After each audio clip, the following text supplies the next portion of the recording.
right, welcome back to Mastering Risk. I am your host, Dr. D. Today, we are going to talk about your 2026 risk forecast, your 4-step entrepreneurial survivor guide. It's all about what you can control. So sit back, grab yourself your favorite beverage. Let's get at it.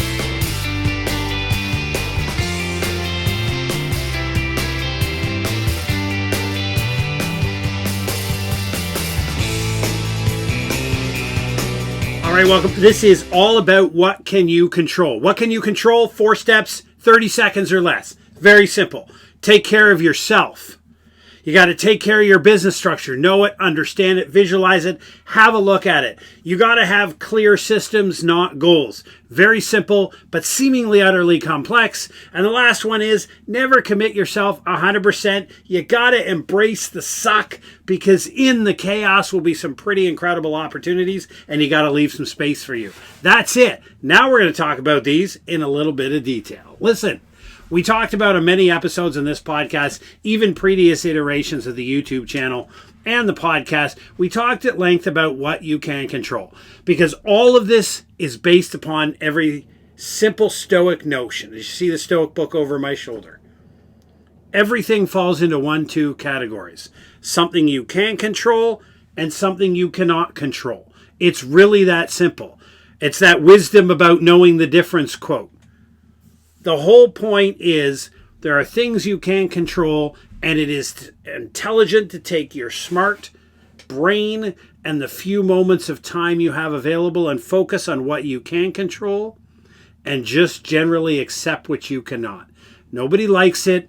The world's chaotic. Uncertainty is only going to increase in 2026. So what can you do as an entrepreneur? Well, number one, right off the top, is you take care of you. We've said it. I've written it in my books. It's all across our 380 episodes of the podcast and over 1,000 of the videos on this YouTube channel. Crystal clear. You control your physical, your mental, and your financial health. It's really that simple. None of that costs any money. It doesn't need any extra intervention. All the information you need is readily and freely available on the internet, on YouTube, for you. It's about looking that incredible person in the mirror and saying to yourself, I am what I am. I am where I am. I'm not going to sit here and beat myself up over about the circumstance I find myself in, but I'm going to get up and decide that I want to be in a different circumstance than I am now. So you can play the victim mentality, you can blame the world, you can say you're oppressed, and whatever makes you feel good to get you to this moment right now. But everything happens in the next 25 minutes of this podcast and this YouTube video is 100% up to you, and it's nobody else's fault. Nobody is holding you back, and nobody is preventing you. It's blunt, it's uncomfortable, but it's true. Your physical fitness. I got in shape years ago without any money by looking at this place called the Nerd Fitness. I think they're still on the internet. It's a great, wonderful group of people. Don't sue them. They have it on their website. But they have a free fitness guide to use bodyweight exercises. No money required. Just a good frequency, a set of exercises, some reps, some sets, all that information. I'm not a fitness guru, but that's what I used. A free asset. You don't need a gym membership. You don't need any equipment. You don't need special clothes, shoes, none of that. Body weight exercise is really simple. Your mental health. We talk about this in the book, Preparedness Simplified, Book 1, The Beginning, that's available on the website over at www.preparednesslabs.ca. You sit down and you realize that no, you can't eliminate all of the stress and anxiety from your life. But you can fire the people that on balance bring you more drama than joy. Yes, that includes immediate family members, brothers, sisters, in-laws, whatever they may be. If on default they bring you drama, off they go. You can do that without a problem. Well, not without a problem, but you're going to have some fight. People often understand I don't know where to begin to start my mental health journey. And it's true. So how I began my healing journey in mental health was very, very simple. I sat down with a calendar. I took a simple electronic calendar. Pick your Google Calendar, your iCal, or whatever other calendar you want to look on your email. and I just started assigning time to everything I did. Free of charge, doesn't cost any money. And I filled up every activity that I was committed to in the run of a week, and I filled it in. And I sat back and I looked at it, and I realized that most of it was voluntary. Yes, you got to go to work. You got to earn money, whatever those hours may be. You can't just not work. But all the other hours were voluntary. And all the other hours were up to me. And I realized the number of commitments I had to other organizations, other people, etc., that were draining my time. It's the white space in the calendar, right? White space simply means time that does not have something allocated to it. And so you look at that and you try to generate as much of that as possible. That for me was a physical manifestation of my commitment to my own mental health. If I jammed my calendar full, I was not committed to my mental health. If I allowed openings with absolutely nothing booked in it and absolutely nothing committed to do, I created time and space to spend with the people that I loved and to do the things that mattered to me. Bringing down stress, bringing down anxiety. It's a longitudinal journey. Both of those are free of charge. The last one is your financial health. These are pretty challenging times right now, be it for small business, be it for employees, be it for entrepreneurs, whomever you may be in whatever situation you find yourself in. Now is a really tough time to be sorting out finances. But there's never going to be a better time, and there is no other better time than right now to sit down. Now, there's some basic rules. I'm not a financial guru. If you want great financial advice, go seek a professional. But what I did was realize two things. One, if I spent less than I made, I would never need savings. So number one, I pegged 80%. I was never allowed to spend more than 80% of the money I make. It didn't matter what it was. If that meant I had to sit down with my kids and have a conversation and say, this year there's no money for hockey registration, or this year there's no money for soccer registration, then that's what I did, because I didn't break that rule. Now, it took a couple of years to get out of the financial hole I had dug for myself, but that was the first basic rule. The second one is it a need or is it a want, right? Economists will tell you, and when I used to teach basic microeconomics in undergrad programs, I used to teach the students, and there's like 300 of them in the classroom, to say, like, there's two types of goods. There's necessities and there's luxuries, and there's no fence sitters allowed. Absolutely everything falls into one of the two categories, and you use the 80% of your income to afford your necessities. If there's anything left over from your necessities, now you can have some luxuries. But basically, in the finance, I understood three things. One, I had to spend less than I make. It didn't matter what my bills were, and it didn't matter what I wanted to do. I only have two choices: spend less or make more. Number two, it's nobody else's job to pay my bills. It's my responsibility, not the government's and not somebody else's, to pay my bills. And so how do I figure out how to do that?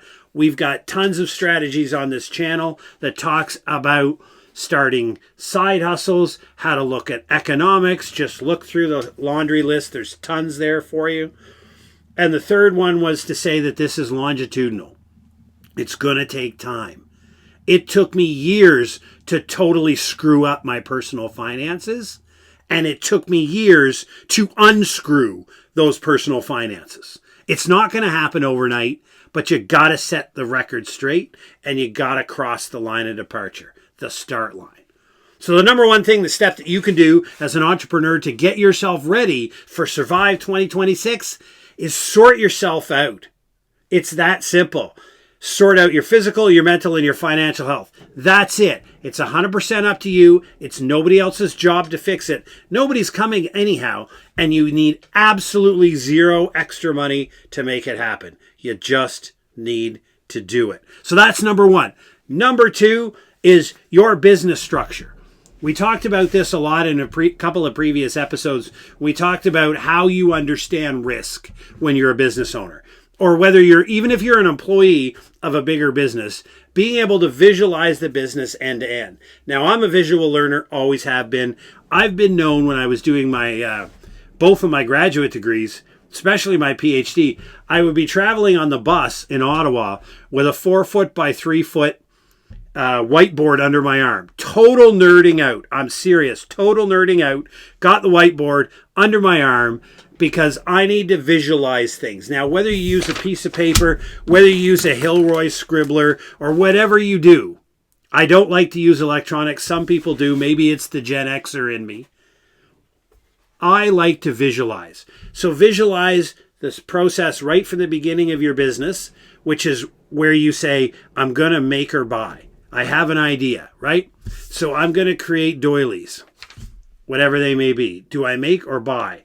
All the way through the process until customer satisfaction is guaranteed. They've got their product, they're happy, and any disposal work is done. Everything from idea to make or buy right to the end. Visualize it. Why is that important? Because often as an entrepreneur like me, what I did is I built the business piece by piece, right? So I had this piece, and then I bought this computer program, and then I bought a subscription to TubeBuddy for YouTube, or I bought a subscription to Opus Pro, and then I bought a subscription to Hollow.ai, and then I bought a subscription to an accounting program. And before you know it, you have a whole bunch of pieces working not really well together, and you haven't really figured them out, but they were perfect at the time, and it was the right thing to buy. And when you visualize your processes, you realize, hey, this is what we call a single point of failure. This is a piece of the puzzle that if this piece goes down, the entire house of cards comes down, collapsing. So how do you find single points of failure? You gotta map it out. We talk about this in our material over on our website at www.preparednesslabs.ca. If you scroll down, there's some free downloads to start yourself off. And there is a small and medium business risk management download. And on there, it talks about the need to map it out, and operationalization and operational risk. What you focus as risk in the running of your business. Your supply chain, who gets you the widget. I always like to use the example of the entrepreneur who has 5 things that make up their widget. So they take 5 external pieces, they bring them together, they create a final product, and then they sell and ship that final product off. If any one of those 5 is no longer available, for whatever the reason may be, there's no widgets going out the door. There's no money being made. Orders are being backlogged. Customers see long wait times and cancel. Then they move on to a more confirmed supplier. The whole idea is, what does that look like for you? What are those points of failure? And what might I do if the suppliers? What I used when I had a physical widget budget or business is I would have a backup for each one of those. So I had 5 pieces to my widget, and I had 10 suppliers. And I used all 10 regularly. So if part A, I bought it regularly from 2 different sources. So I had 2 ongoing steady relationships. So if one of them took the knee, the other one would be able to supply. The likelihood of both of them going down is not 0, but it gets you pretty close to 0. Understand your system. Is it logical? Sit back, have a look at it. This is something that we think you need to do to just understand. If you can visualize and explain it and talk it from one end to the other, then you know it. You see how the systems talk or don't talk, and then you can figure that out. Now, number 3, I love this one.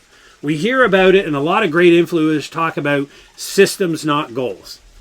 And I'll give you for our audience here of incredible people that are trying to get 5-figure business, we talk about that all the time here. What we're after is helping out those people who are after 5 figures, right? 75% of businesses never make more than $100,000 a year top line revenue. So for all of you regular, normal people who are making $100,000 and less, this is what I did for systems, and this is what I mean. Very simple. For example, I need to generate interest in my YouTube channel. Okay? I'm not after X number. My goal is not 1,000 subscribers, 5,000 subscribers. My goal is to set up a system that's designed to encourage people to watch and invite them to subscribe. You see the difference? I set up a system and I work very hard at that system and I tweak it around the edges and I see where it's working and not working. I create a system that encourages people to watch the channel and encourages people to subscribe. I don't have a number goal. I don't have a 1,000 subscriber. No, what I have is a system. The reason being is if I maintain 3 or 4 systems, clear delineated systems, an operational system that's designed to create that widget. I have a marketing system that's designed to create interest in the widget. And I have a reputational system that's designed to maintain positive view of the widget in the outside world. I have 3 systems and I'm constantly adjusting them and I'm working a couple of hours a day on each one of those systems, but I have no end goals. Like I don't have a goal of 10,000 widgets to sell. I don't have a goal of 10,000 subscribers. I don't have a goal of 4 YouTube videos a week. I have a goal of producing great marketing content that tells the truth, that is honesty and integrity in business, and shows what I did so hopefully people can learn. So when I set up those systems, what I realized is, what do I need to work on the business? Very simple.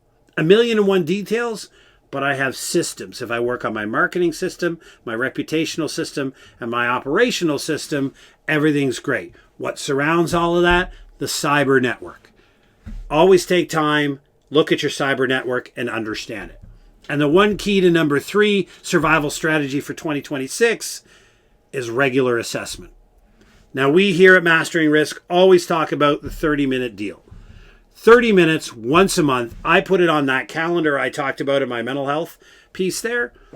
I put on my calendar once a month what's worked for me as I sit down and I go over it.